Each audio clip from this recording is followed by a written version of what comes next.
Et donc le sixième... Plus de 2 secondes. Seconde 212 et seconde... Voilà. Si on compte le 212, oui, c'est encore plus, c'est vrai. Donc le sixième, c'est Rolly Winkler qui... J'ai rien noté, tu vois, j'ai juste noté à quel moment ça se trouve dans ma vidéo pour que le montage le fasse plus facilement. 264 livres, 119 kilos. On dirait qu'il en fait beaucoup plus, mais je connais pas sa taille, mais il doit être un peu plus tassé, un peu plus petit. Mais il est gigantesque.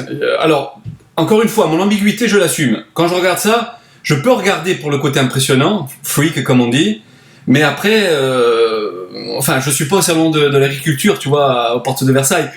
Au bout d'un moment, encore une fois, on le dira peut-être à la fin, ce qui m'a le plus marqué, et chair de poule comme toi, c'est classique physique. On le redira peut-être à la fin. Donc, bravo Winkler, il est chez Yamamoto, c'est un sponsor énorme, Oxygen Gym, enfin c'est une team colossale et je pense qu'ils vont grimper.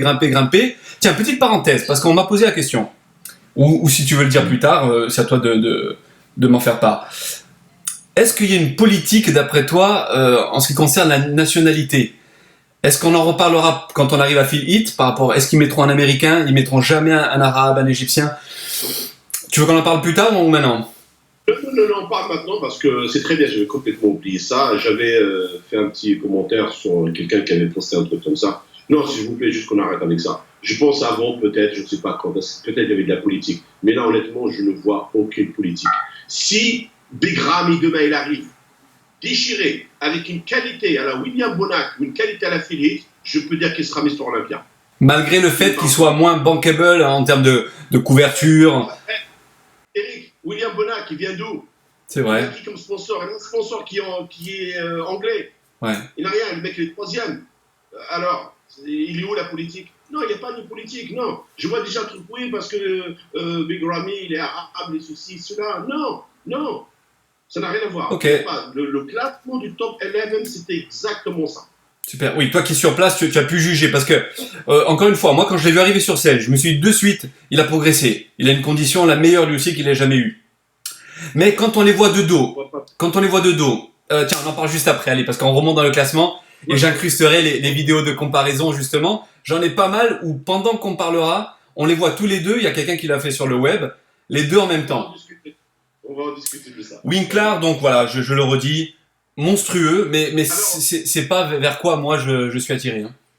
Alors Winkler, franchement, je veux dire, j'en enlève rien à sa qualité de travailleur. On voit bien, c'est un mec qui est acharné, qui travaille, qui prend des risques, qui est loin de sa famille, parce que pour passer 3-4 mois dans l'Oxygen Gym et laisser sa famille, des enfants, ça doit pas être facile. Et comme je l'ai dit, je le répète, c'est un monstre. Mais quand tu le vois, c'est monté en kit.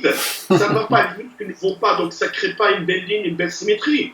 C'est exactement ça. Mais sinon, c'est la première fois où je le vois avec une sèche.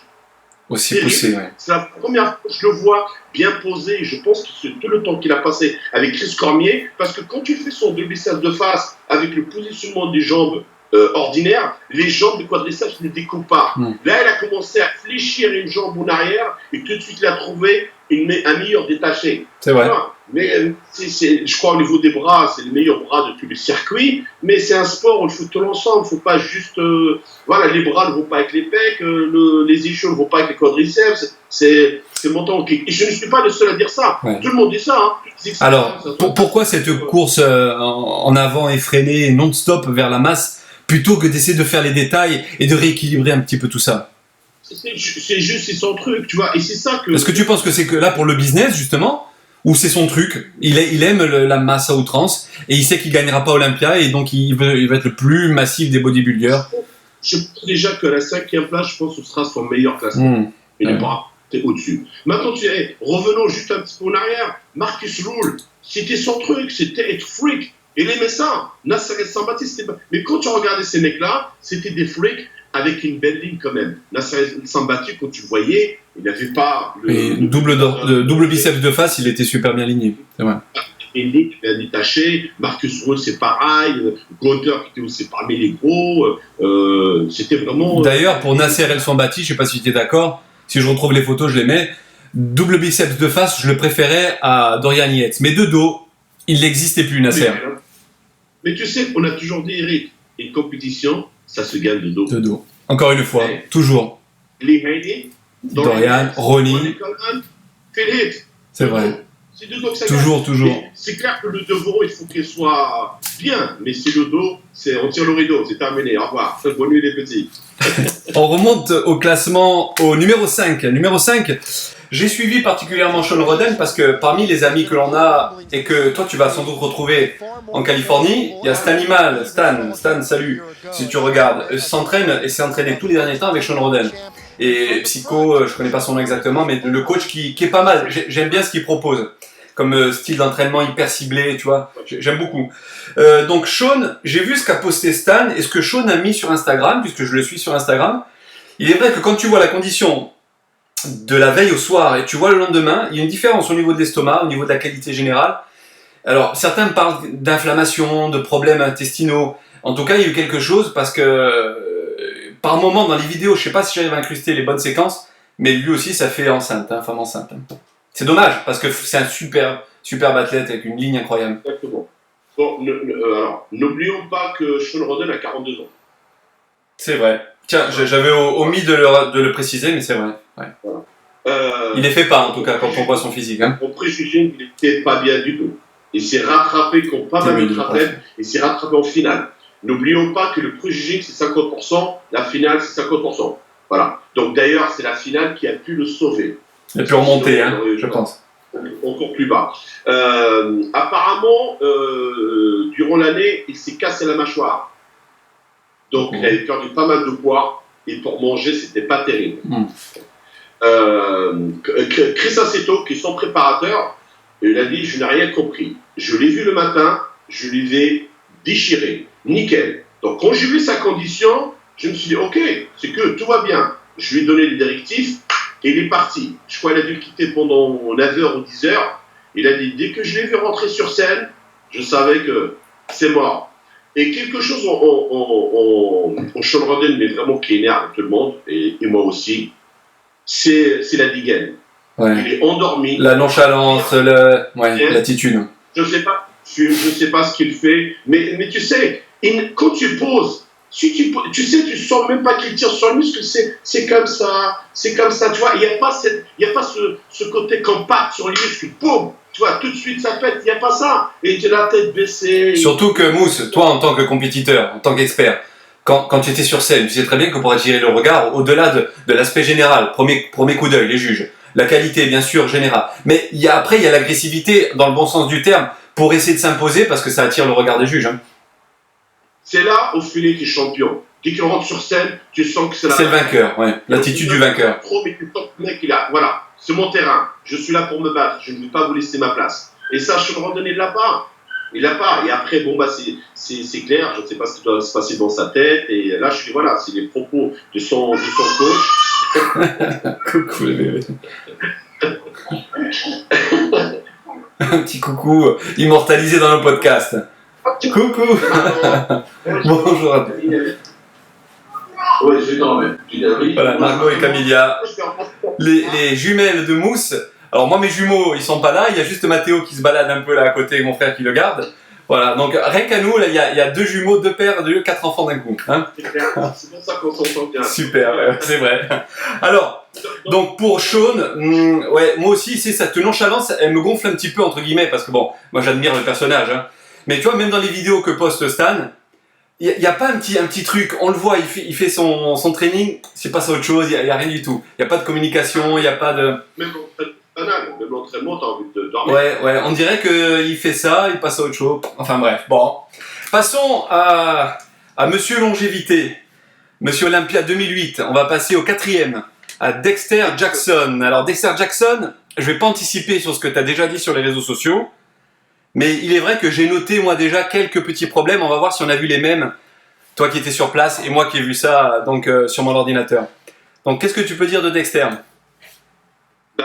Pareil, je pense que je suis d'accord avec certains experts. Je pense que là, je commence à rattraper. Ouais. Dexter Jackson était beaucoup plus petit que l'année dernière. Le dos, tu vois, son dos normalement est super avec le fessier bien strié, ça découpe. Là, c'était pas le cas. C'était pas le cas. Et ça reste extraordinaire. 48 ans et être dans le top 5, c'est juste exceptionnel. Mais simplement, voilà. Donc, il avait dit que cette année sera le top de sa condition. Non, ce n'était pas le cas. Mais je pense, tu sais, que j'ai parlé avec mon ami Big Will Harris. Oui, que tu as retrouvé et que tu vas sans doute revoir en Californie pour quelques entraînements, je pense. Donc, tu sais que sur cette préparation, il a préféré choisir Chris D'Obseco que Charles, même qu'il a préparé depuis pas mal de temps, qui connaît vraiment bien son corps et tout ça. Et je ne pense pas que ce choix était le bon choix. Par rapport à ce qu'il a dit, oui, ce n'est pas moi. Apparemment, c'est une question d'argent. Il n'a pas voulu payer la place. Et du coup, voilà, ils sont partis avec Chris. Chris, d'ailleurs, lui-même, il le dit, tout son savoir, il vient de Charles Glass. Donc, tu vois, c'est toujours un peu ce qu'ils appellent ici du drama et des histoires par là. Mais voilà, non, c'était pas le Dexter qu'on connaît habituellement. Est-ce que tu es d'accord avec moi? Moi, j'ai noté les mollets. Il a toujours eu un petit décalage, les mollets, par rapport aux cuisses. Mais cette année, encore plus. Je me suis attardé sur les petits détails pour pouvoir prendre mes notes. Et ce qui m'a choqué un petit peu, c'est un déséquilibre, mais bilatéral en fait. Donc, le bras gauche, il a toujours eu le triceps un peu plus petit. Oui. Mais le plus, c'est à un moment, il est double biceps, donc de face. À un moment, il se retrouve de 3/4 dans la vidéo. Je ne sais pas si j'arrive à l'incruster encore une fois au moment où je parle. Mais il y a le dorsal droit qui est plus développé que le gauche. Et je me suis posé la question, est-ce qu'il a eu une blessure au dorsal gauche qui est plus petit? Du coup, c'est dissymétrique en fait. Je n'ai rien vu, je n'ai rien entendu sur ça, mais je pense que c'est simple. Le fait qu'il est plus petit que l'année dernière, il est moins rond, il a définition, tous les défauts se sont montrés. Oui. Avant, il a réussi à camoufler ça. Comme la peau est tellement bien tendue, comme les muscles sont tellement bien remplis, cette rondeur se détachait, tu vois, tu étais tellement ébloui par ce côté magnifique que là, tu commences tout de suite à juger le corps. Ah, mais le côté droit est moins gros, le dorsal, ça. Attention, moi, si j'ai vu ça, c'est parce que c'est en rediffusion, je peux remettre pause. Et du coup, j'ai avancé image par image et j'ai vu ce genre de détails. Mais bon, en tout cas, monsieur longévité, monsieur Constance, un chapeau à 48 ans, 4e encore. Ça me fait penser à ce qu'on avait dit, je ne sais pas si c'était il y a 2 ans ou l'an dernier, mais rappelle-toi, il y a eu Albert Beckles qui avait 50 ans passés, qui avait été 2e derrière Liané, je crois en 85, si je ne me trompe pas. Ouais. Je crois qu'il avait même 60 ans, je crois, un truc comme ça. Ouais, en tout cas, je suis le plus âgé à ce jour à avoir fait une 2e place. Donc Dexter, il est encore loin, même si on peut le féliciter pour ce qu'il accomplit. C'est juste que le niveau aujourd'hui n'est plus le même. Exactement, c'est vrai. 3e, on arrive proche de la fin. On va déborder un petit peu, mais bon, pour le plaisir, c'est moi qui vais me taper tout le boulot de montage derrière, donc encouragez-moi parce que j'en ai besoin. Parce que toi, Mousse, tu le sais, avec les bébés, le rythme de vie, les journées, on a eu vraiment du mal déjà à se caler. On aurait voulu le faire le lendemain même, ou le surlendemain, le podcast, mais c'est impossible. Rien que pour ça, je demande à tous les internautes vraiment de liker, de partager. C'est gentil. C'est parce que c'est pas la flemme, c'est vraiment, on a eu du mal. En plus, vivant aux antipodes, on n'a pas les mêmes horaires, on est décalé. C'est dingue, on a 9 heures d'écart. Bref. Je me suis même réveillé pour vous à 7h du matin. Moi, je me réveille à 9h du matin. Alors, merci pour moi et merci pour tous ceux qui nous écoutent. C'est super sympa et surtout de nous donner ce que toi tu as vu sur place parce qu'encore une fois, toi tu y étais, les autres n'y étaient pas. Moi j'y étais pas. Je peux que parler encore une fois subjectivement, pas objectivement. 3e, William Bonac, 228 livres, 103 kilos, petit, mais alors, comme j'entendais dans les commentateurs, Sean Ray et l'autre, j'ai plus son nom, on peut plus rajouter de muscles. Il est compact, le buste il est très très court, tout est collé aux cuisses pratiquement. Par contre, des bras énormes, une qualité, un détaché musculaire, là aussi phénoménal. Sa place est justifiée, pour moi. Toi-même, je crois aussi qu'on était d'accord sur le classement. Donc, qu'est-ce qu'on peut dire de lui? Un mini Kai Green en mieux, en plus petit, en plus sec, en plus complet, je sais pas. Malheureusement, non. Je garde toujours Kai Green au-dessus. Okay. Juste à la ligne. Parce que lui, il est trop tassé. Ouais. C'est presque le haut ne va pas trop. Tu le verrais pas en 212 lui, puisqu'il est à 103 kg, il pourrait perdre un petit peu. Il est à 16 pounds. Bon, ça fait beaucoup quand même. Mais il aura encore le problème de la qualité. Tu vois, au niveau de proportion. Même s'il perd, Quand tu regardes ses jambes, et ne serait-ce le fessier, on dirait Big Ramy, tellement que c'est gros. Alors, je ne sais pas s'il y a des gens qui le savent, mais au pré-juging, il était 2e. Il battait Big Ramy sans problème. Quand il est revenu à la finale, il faisait un petit peu de flotte, et c'est ça qu'il avait. Tu vois, moi, j'ai pas vu ça, donc c'est bien de préciser. J'ai écouté, il y avait une superbe interview, mais avec eux, les fameux gourous. Il y avait Dave Palumbo, Chris Aceto, il y avait. Mon cher ami Milos Sarchev. Oui, je l'ai vu cette interview. Ah oui, j'étais juste derrière. Chad Nichols, qui est le préparateur de Ronnie Coleman. Comment il s'appelle? Il y avait Chris Aceto. C'est ça. Et un mec, j'ai oublié son nom, ce mec-là, c'est lui qui il est patron d'une société de suppléments, c'était lui qui sponsorisait Dallas McCullough. Donc c'était vraiment un régal, et derrière eux, ils écoutaient un petit peu tout ce qu'ils pouvaient se dire et se partager. Et sur Bonac, donc, vous voyez que c'est difficile de faire mieux pour lui, difficile. Il est à son meilleur, je pense. Hein. Là, je pense que c'est le top. Et d'ailleurs, il l'a dit, je suis arrivé pour faire le top 3, on fait le top 3. Donc, il a le même coach que Flex Lewis, c'est Neil, leur coach. Et je dis, voilà, et le mec, il fait 15e. Il passe à 8e, il passe à 5e l'année dernière, il passe à 3e. Et en plus, avec un chèque de $100 000. L'année dernière, qui disait qu'il était pour les financiers. Petite question pour un expert que tu es et quelqu'un qui a l'œil, mais surtout qui a le background au niveau entraînement. Quand tu vois les gars qui sont gonflés, on va pas relancer le débat sur l'insuline, etc. Lui, tu le vois plein, dense, strié. En fait, moi, à la caméra, sur Internet, je vois la qualité que je vois pas chez certains. Est-ce que c'est une question d'entraînement? Est-ce que c'est une question de durée dans le temps, de patience, de peut-être moins de produits mais plus axé sur la diète, l'entraînement, ou c'est de la génétique ou un mélange de tout? Qu'est-ce que tu en penses? Mais en tout cas, on retrouve la qualité malgré un volume énorme. Par rapport à ça, pareil, je partage exactement ce qu'il a dit Milos.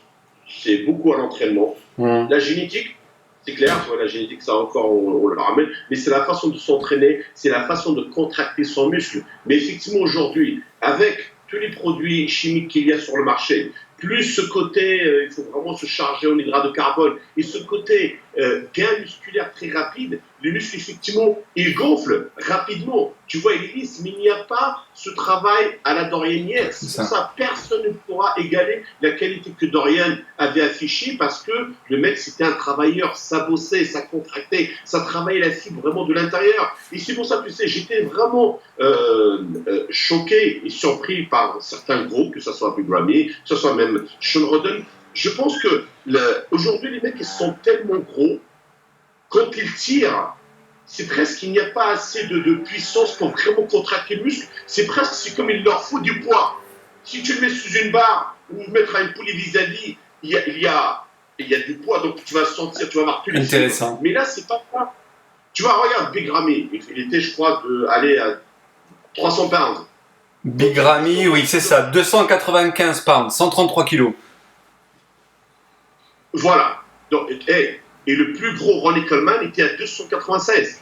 Quand tu faisais son dorsaux de face, tu voyais des fibres sur les pectoraux. Ça démarrait déjà, on voit pas ça chez les... L'entraînement, c'était pas le même. Quand on voit les vidéos, je sais pas ce qu'il fait toute l'année, mais c'est les machines guidées. C'est pas l'exercice polyarticulaire de base qu'on voyait chez Ronnie. Ouais.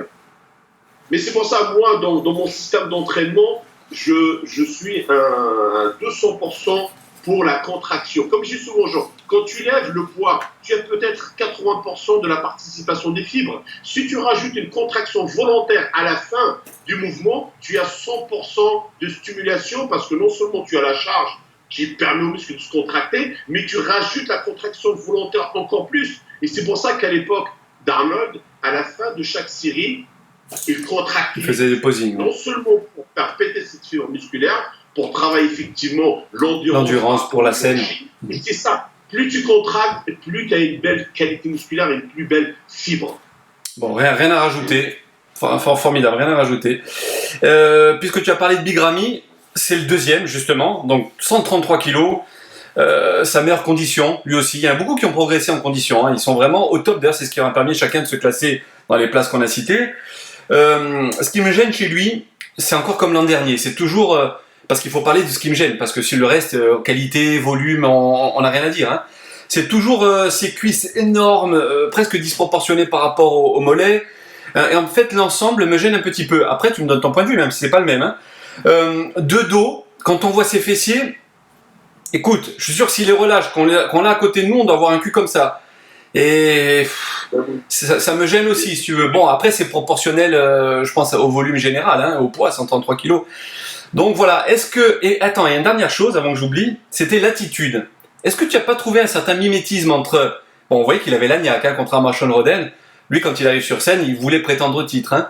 Et parfois, il avait les mêmes mimiques que Phil Heath. Alors, oui, tu as tout à fait raison, parce qu'il a pas mal de mimiques. Même sa façon de mettre la casquette sur sa tête, il mimique beaucoup Rolly Winkler. Donc, je n'ai pas ça. Il faut avoir sa propre personnalité, ses propres... Enfin, qu'est-ce qu'on va dire sur Begrammy? Il y a beaucoup de choses à dire sur Begrammy. Donc, je vais répéter des choses aussi qui ont été dites dans le milieu. Il y a beaucoup de gens qui pensent que ce qui fait beaucoup mal à Begrammy, c'est son entourage. Oui, j'ai entendu ça, moi aussi. Ouais. N'oublions pas que Begrammy, c'est un des seuls où on lui ramène dans sa bouche, on lui ramène la cuillère, la fameuse cuillère d'argent. Il a une team qui s'occupe de tout. Maintenant, il y a beaucoup de bouches. Tu dois faire ça, tu dois faire ceci, tu dois faire cela. Changer des coachs sans arrêt. N'oublions pas que l'année dernière, c'était quand même sa meilleure forme, c'est l'année dernière. Effectivement, au préjugé, il est venu déchiqueté, mais il y avait l'illusion d'être un petit peu plat. Comment on peut dire ça? Comment on peut dire le mec qu'il est plat alors qu'il fait, il fait plus de 290, plus de 130 kilos? Tu vois comme la nuance, elle est où? C'est vrai. Même nous, on dit, Begrammy, il n'est pas si impressionnant que ça. C'est juste bizarre. Et quand tu lui es revenu le soir, il était déchiré. Maintenant, il y a une guerre.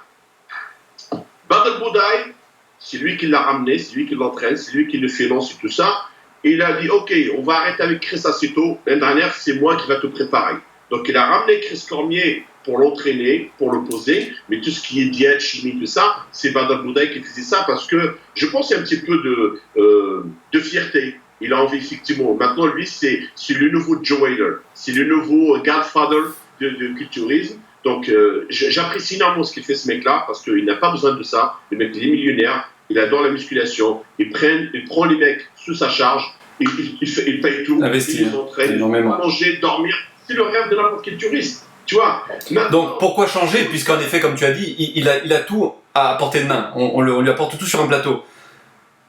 Et puis surtout, il a sa meilleure condition, sa meilleure place, c'est cette année, donc pourquoi changer? Je vais t'expliquer pourquoi c'est sa meilleure place aussi. Donc, ce côté-là, et je pense que c'est un mec qui est super gentil. Et c'est ce que j'ai entendu. Apparemment, au Koweït, quand tu viens d'Égypte, c'est presque un bon à rien. D'accord. Il y a ça. Parce que même Badal Boudai, il dit il y a son passé. Begrammy, dans sa tête, il n'a pas l'œil du tigre. Il n'a pas le côté je vais être Mr. Olympia. Être convaincant. C'est pour ça que cette année, lors de la conférence de presse, c'est la première fois où on entend dire OK, Philippe, tu dis que tu es le briseur de rêve et tout ça, mais moi je suis ici pour gagner. Je vais vous montrer quelque chose qui n'a jamais été montré. C'est bien, il faut avoir les boules pour dire tout ça. C'est vrai. Tu vois, après, effectivement, sur scène, il arrive convaincu de tout ça. Mais bon, on voit un petit peu que c'est pas vraiment sûr. On n'est pas vraiment convaincu de ça. Est-ce que Begrammy a besoin d'être à 300 pounds pour gagner? Je ne crois pas. Non. Je crois que Begrammy peut être à 280, 285, déchiqueté, sans problème. Encore pareil. Dès qu'il tourne de dos... Voilà. C'est pour ça que je te faisais signe. On est d'accord, encore une fois. Et c'est là... Où ça se fait déjà. Je ne suis pas un fan de Félix. Donc je ne suis pas en train de dire ça parce que oui, mon poulain, il a gagné. Non, je n'ai rien à gagner de tout ça. C'est juste, voilà, quand il tourne de face, ce n'est pas ça. Les gens qui ne le savent pas, ce n'est pas juste le plus gros. C'est pas ça. Être le plus gros, le plus ligné, le plus sec. Et surtout, je ne sais pas comment expliquer ça. C'est cette qualité, ce qu'on appelait déjà à l'époque le côté papier cigarette. Ouais. Quand la peau est tellement fine, tu vois, où tu vois chaque fibre, chaque séparation, les séparations profondes. Et c'est là où Philippe, il leur nez de la gueule. C'est vrai. Et à chaque fois de dos, c'est imparable. Il y a un truc pas. Il y a le volume, mais il n'y a pas cette profondeur, comme tu dis. Tu ne peux pas. Dès que tu es gros comme ça, tu ne peux pas. Regarde bien le serais-je Dexter Jackson de 10 ans avant et maintenant. C'est pour ça qu'on l'appelle de Blade. Le couteau, parce que les séparations dans ses épaules, elles étaient profondes. Dès qu'il a pris du poids, terminé, parce que ce n'est plus la même chose. Et ça a été un petit peu là aussi le dénominateur commun de tous ceux qui sont dans les places inférieures. Quand ils sont de dos, des fois, tu as raison, il faudrait rajouter des poulies pour qu'ils puissent tirer un peu plus. On voit des boules. Alors moi, c'est ce que je vois sur Internet, je suis pas sur place encore une fois. Mais j'ai l'impression qu'ils sont en guest posing, tu vois, certains. C'est bizarre. Après, dans d'autres poses, ils arrivent à tirer très très fort et on voit sortir les stries et tout ce qu'il faut. Il y a un mot qui a toujours fait du mal aux culturistes. On s'est toujours battu contre ce mot. Ça nous a toujours rendu faux. C'est le mot gonflette. Eh ben, je suis désolé. Aujourd'hui, ce qu'ils font, ces mecs-là, c'est de la pure gonflette. Là, ça se voit par leur qualité musculaire, ça se voit pour leur volume, et ça se voit surtout quand ils arrêtent. Quand ils arrêtent, au bout d'un mois, il n'y a plus de bonhomme. C'est terminé. Ouais. Comment tu peux m'expliquer que si on arrête, on perd 40, 50, 60 pounds, tu reprends l'entraînement au bout d'un mois, tu reprends 30 pounds, mais c'est pour ça.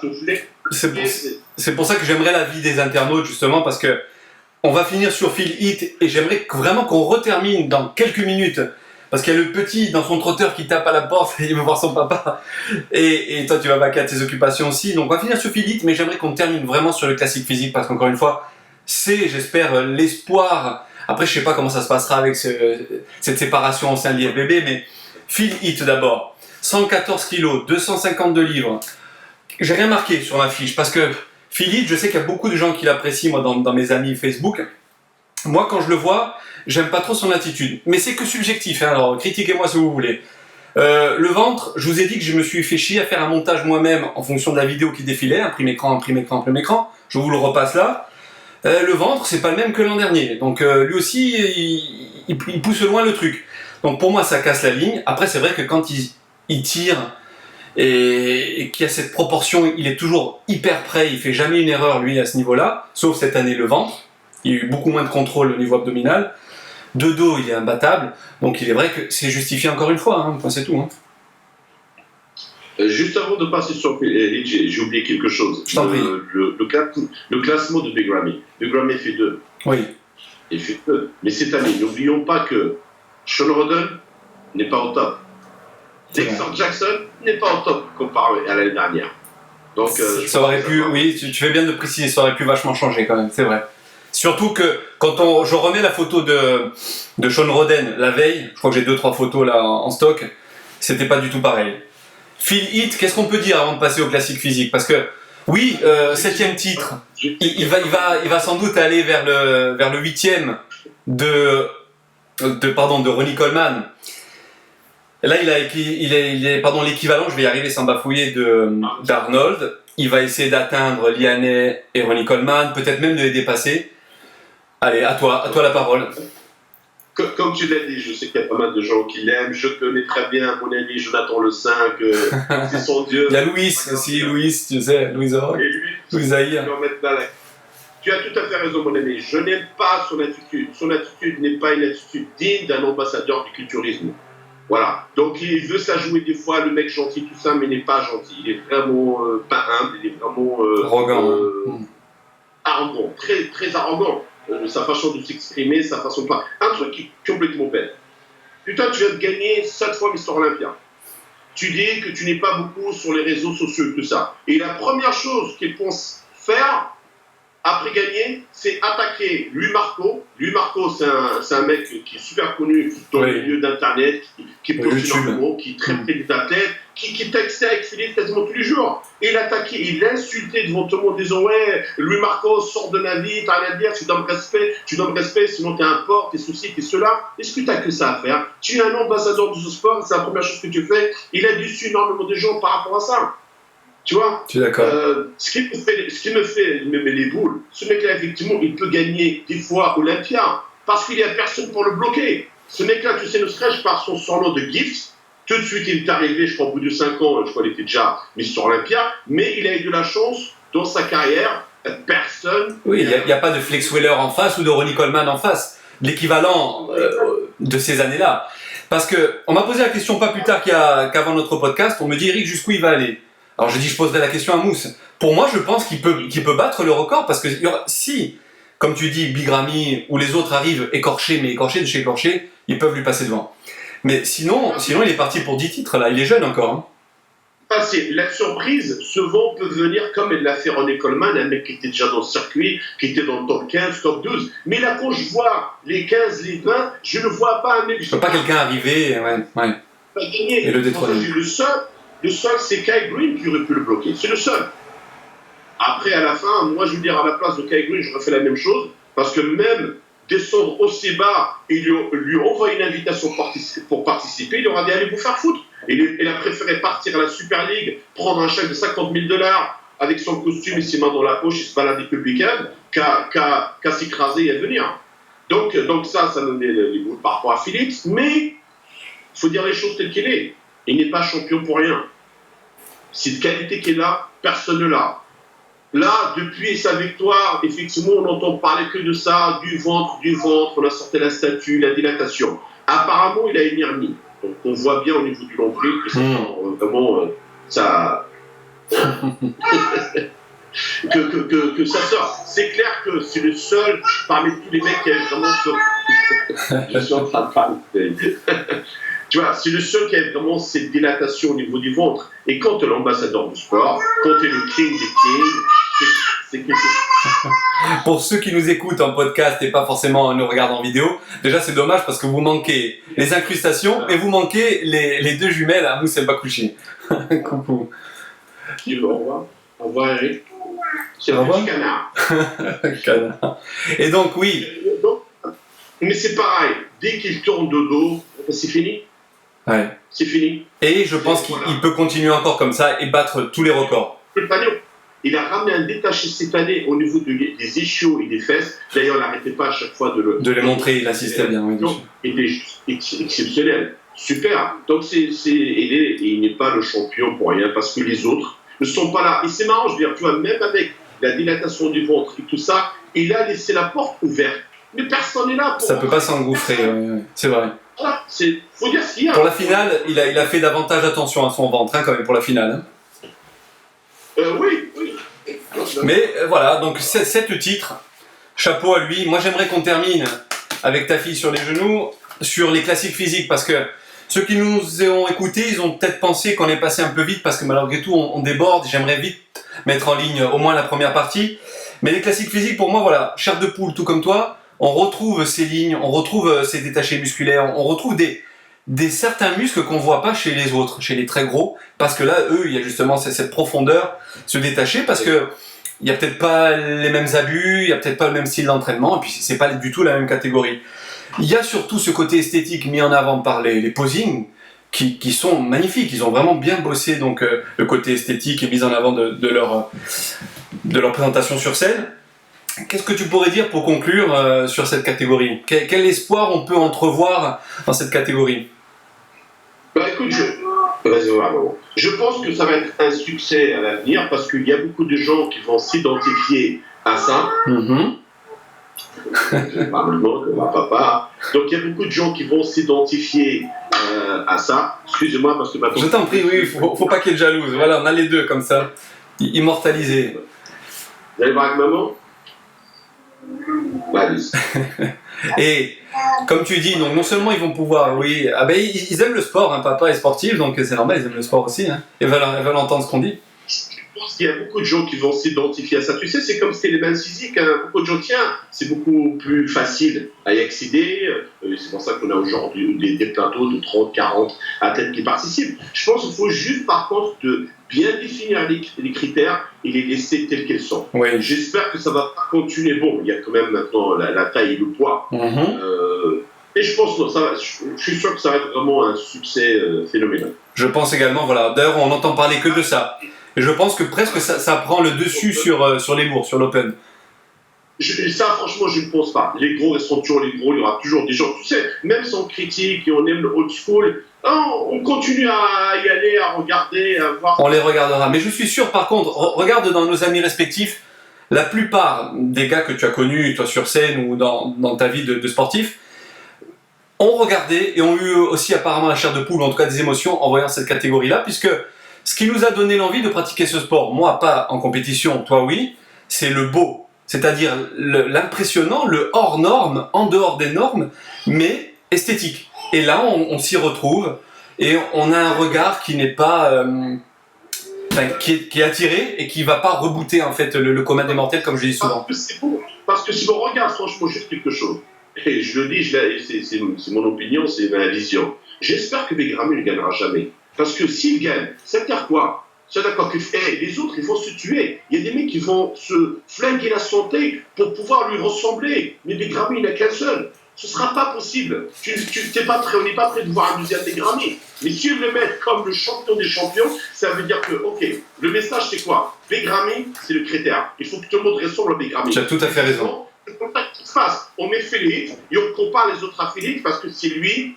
Alors que Mousse, regarde, on finira par là et après j'attendrai ta conclusion, mais tu l'as dit en partie, c'est un succès phénoménal pour cette catégorie. Quand je regarde les poids, Danny Esther 79, Flex Weller 95, Arash Rabar 95, George Peterson 84, Chris Bumstead 101, Brian Hansley, j'ai pas réussi à trouver son poids, mais ça doit être à peu près dans ces eaux-là. Comme tu disais, c'est plus ou moins accessible et on sait que beaucoup voudront prendre des raccourcis encore une fois pour vite essayer d'atteindre ça, mais ça marchera pas. Parce que les raccourcis, ça donne pas le même physique. Tu vois? Même s'il est très jeune, hein, Bumstead, je crois qu'il a 24, je crois, 21, 24 ans. Non, apparemment 23 ans. 23, voilà. Mais tu vois que c'est un passionné, ça bosse dur à l'entraînement. Enfin, en tout cas, ça se voit sur le physique. Bien sûr, parce que mais voilà, il y a le potentiel qu'il a, il a su l'exploiter. Voilà, c'est parfait, il n'y a rien à dire. C'est un ensemble. Pour être un ambassadeur. Et tu vois, quand il a fait son speech, Brian, les mecs, il s'est parlé. Tu vois, il y a quelque chose qui sort de sa bouche. C'est pas, j'ai passé mon année à faire du squat et soulever de terre et manger du poulet. Tu vois.